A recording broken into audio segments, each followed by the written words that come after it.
Accountancy একাডেমির পক্ষ থেকে সবাইকে স্বাগত জানাই। আজ নতুন বিষয় নিয়ে আলোচনা করব।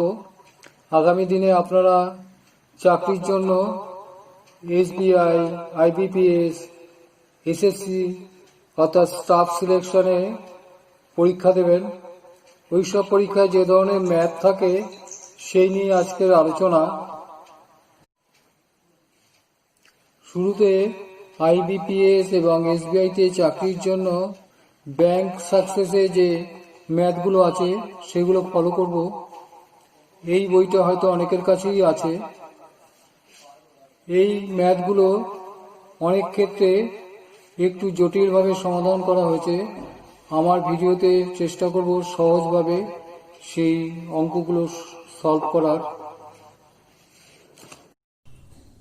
প্রথমে আমরা প্রফিট অ্যান্ড লসের উপর একটা অঙ্ক করব। অঙ্কটা আগে পড়ে নিই। Suresh has 4 toys in his shop. He sells 3 toys at a profit percentage of 10%. What should be the profit percentage on his 4th toy so that his overall profit percentage jumps to 15%?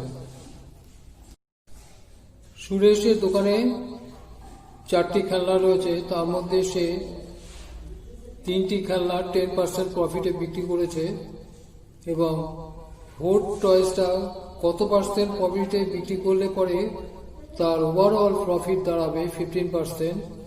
অর্থাৎ আগের 3টে toy এবং পরের একটা, এই 4টে টয়ে মোট তার 15% profit হবে। বইতে অঙ্কটা করা আছে, কিন্তু আমরা আরো সহজভাবে অঙ্কটা করব।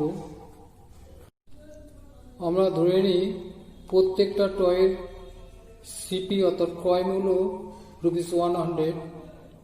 সুতরাং therefore CP of 4 toys is equal to ₹100 into 4 is equal to 400. If overall profit is 15% then total selling price, যদি সমস্ত টয়ের ক্রয় মূল্যের উপর 15% প্রফিট করতে গেলে পরে আমাদের টোটাল ক্রয় মূল্য হবে 15 ডিভাইডেড বাই 100 ইন্টু 400। এটা আমাদের প্রফিট প্লাস 400 যোগ করলে আমাদের দাঁড়ায় ইজ ইকুয়াল টু ₹460। আমরা এটাকে অন্যভাবেও বের করতে পারি। যদি ধরে নিই প্রত্যেকটার কস্ট প্রাইস ₹100 এবং সেলিং প্রাইস হবে 115, সুতরাং 400 সেলিং প্রাইসের দাঁড়াবে গিয়ে 460। এখানে আমরা একসাথে সেলিং প্রাইসটা প্রফিট সব বের করেছি। 115 divided by 100 into 400। Overall 15% profit করে 4টে টয়ের সেলিং প্রাইস দাঁড়াবে 460 এবং আমরা এই অঙ্কে 3টে টয় অলরেডি বিক্রি করেছে 330 টাকায়। সুতরাং 4th টয় বিক্রি করতে হবে 460 মাইনাস 330 ইজ ইকুয়াল টু ₹130। 4টে টয়ের উপর 15% প্রফিট করে সেলিং প্রাইস দাঁড়াবে 460। অলরেডি 3টে টয় বিক্রি করেছে 330, সুতরাং 4th টয়কে বিক্রি করতে হবে 460 মাইনাস 330 ইজ ইকুয়াল টু ₹130। সুতরাং 4th টয়ের উপর প্রফিট হবে, যেহেতু কস্ট প্রাইস 100 সেলিং প্রাইস 130, সুতরাং প্রফিট হবে ₹30। সুতরাং 100 টাকার উপর তার 30 রুপিস প্রফিট হবে, সুতরাং তার পার্সেন্টেজ দাঁড়ালো 30%। আমরা প্রফিট অ্যান্ড লসের পর আর একটা অঙ্ক করব। অঙ্কটা এখানে যেটা আছে সেটা পড়ে নিচ্ছি। Ramu buys 3 dozen tomatoes for ₹360. He buys carry bag to take them to his shop. Only 1 dozen can be filled into a carry bag and cost of each bag is ₹10. He then sells the tomatoes along with carry bags for a cost of rupees 200 per dozen. What is his profit percentage? এখানে অঙ্কটা করা আছে, আমরা অঙ্কটা একটু অন্যভাবে করব। এখানে 3 ডজন টমেটোর ক্যারিবক্স সহ কস্ট প্রাইস বের করা হয়েছে এবং 3 ডজনের মোট বিক্রয় মূল্য বের করা হয়েছে, তারপর প্রফিট বের করা হয়েছে। আমরা এখানে দেখছি 3 ডজন এবং প্রত্যেক ডজনের কস্ট প্রাইস একই এবং প্রত্যেক ডজনের সেলিং প্রাইস একই। সুতরাং আমরা প্রফিট বের করার জন্য 3 ডজন না করে 1 ডজনের উপর পার্সেন্টেজ বের করলেই পার্সেন্টেজটা সব ক্ষেত্রেই প্রযোজ্য হবে। কারণ ফিগার যত বড় হবে সেখানে ক্যালকুলেশন করতে গিয়ে ভুলের সম্ভাবনা বেশি থাকে এবং ফিগারটা বড় হয়। এবং যদি আমরা 1 ডজনে করি তাহলে ফিগারটা ছোট হবে এবং আমাদের ক্যালকুলেশন করতে ভুল হওয়ার সম্ভাবনা কম থাকবে।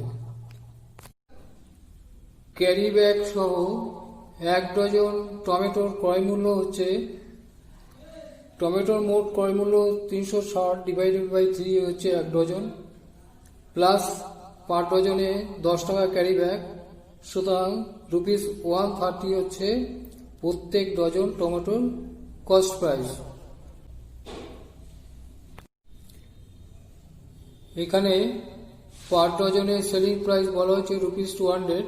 সুতরাং প্রফিট পার ডজন হচ্ছে rupees 200 minus 130 is equal to rupees 70।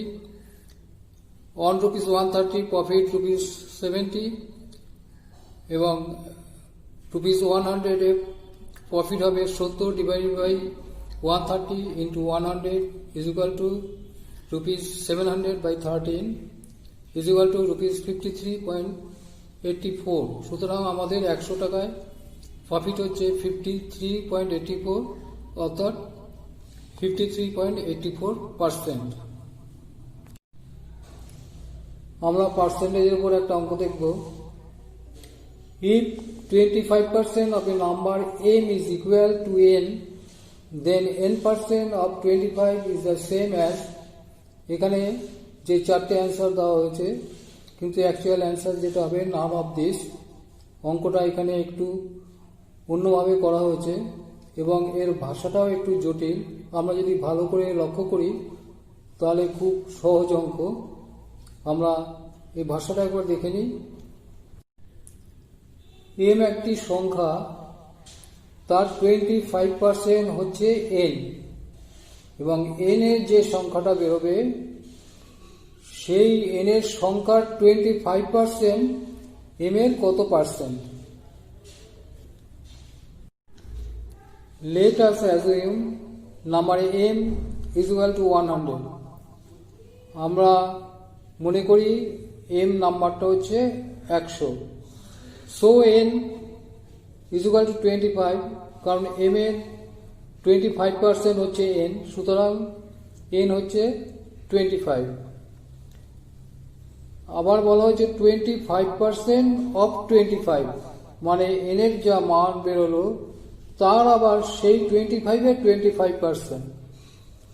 Therefore 25% of 25 is equal to 25 into 25 divided by 100 is equal to 625 divided by 100 এবং 625 divided by 100, যেহেতু একের পর দুটো শূন্য আছে আমরা এটা পূর্ণ সংখ্যায় নিতে গেলে পরে দুটো ঘর এগিয়ে পয়েন্ট বসাবো। সুতরাং দাঁড়ালো 6.25। আমরা এখানে m এর মান ধরেছিলাম 100, therefore 6.25 of 100 is equal to 6.25%। এবার সিম্পল ইন্টারেস্ট উপর একটা অঙ্ক দেখব। অঙ্কটা আগে দেখে নিই। অরুণ invested a certain sum at SI for 9 years. SI means simple interest, S for simple, I for interest. Rate was 5% for the first 2 years, 8% for next 3 years, and 4% for the last 4 years. The SI accrued on the sum for entire 9 years is rupees 15,200. Find the sum. এখানে অঙ্কের বিষয়টা বড়, কিন্তু actually অঙ্কটা ছোট। অরুণ 9 বছরের জন্য simple ইন্টারেস্টে কিছু টাকা ইনভেস্ট করেছে এবং প্রথম 2 বছরে রেট অফ ইন্টারেস্ট 5% এবং পরের 3 বছরে রেট অফ ইন্টারেস্ট 8% এবং লাস্ট 4 ইয়ার্সের রেট অফ ইন্টারেস্ট 4%। সে যদি 9 বছরে ইন্টারেস্ট 15,200 পেয়ে থাকে, তবে তার আসলটা কত, তার সামটা কত যেটা ইনভেস্ট করেছিল। আমরা ধরে নিই 100 টাকা ইনভেস্ট করেছিল। Let the sum be rupees 100। Therefore total interest is equal two 100 টাকায় 5 টাকা করে 2 বছরের সুদ 5 × 2 এবং পরে 3 বছরে 100 টাকা 8 টাকা করে 8 × 3, এটা প্লাস হবে এবং পরে 4 বছরে যেটা পেয়েছে সেটাও প্লাস করব 4% করে 4 বছরে, সুতরাং 4 × 4। এগুলো আমরা প্রথমে গুণের কাজ করে যোগ করলে পরে দাঁড়াবে রুপিস 50। মানে 100 টাকা যদি সে ইনভেস্ট করে থাকে 9 বছরে, সে পাবে 50 টাকা সুদ। Therefore, the invested sum rupees 100 divided by 50 into 15,200 is equal to rupees 30,400. আমরা এই ক্যালকুলেশনটা একটু ক্লিয়ার করে নিই। আমরা যখন কোনো কিছু বের করব সেটা ডান দিকে রাখবো। এখানে আমাদের বের করতে হবে কত টাকা ইনভেস্ট করা হয়েছিল। সুতরাং আমাদের অ্যামাউন্টটা বের করার জন্য আমরা যে 100 টাকা ইনভেস্ট ধরেছি সেটা রাখবো ডান দিকে, আর সুদ পেয়েছি 50 টাকা, সেটা রাখবো বাঁ দিকে। সুতরাং 50 টাকা যখন ইন্টারেস্ট পাওয়া যায় তখন ইনভেস্ট করা হয়েছে 100 টাকা, 1 টাকায় কমে যাবে, সুতরাং 100 ডিভাইডেড বাই 50 হবে। আবার 15,200 মানে বাড়ছে, সুতরাং এটা উপরে গুণ হবে। সুতরাং আমরা ওই 100 ডিভাইডেড বাই 50 ইন্টু 15,200 করলে পরে রুপিস 30,400 আমাদের বেরোবে। আমার এই ভিডিও যদি ভালো লাগে তবে লাইক করবেন, শেয়ার করবেন। পরবর্তী ভিডিও পাওয়ার জন্য সাবস্ক্রাইব করবেন, বেল আইকন প্রেস করবেন। আজ এখানেই শেষ করছি।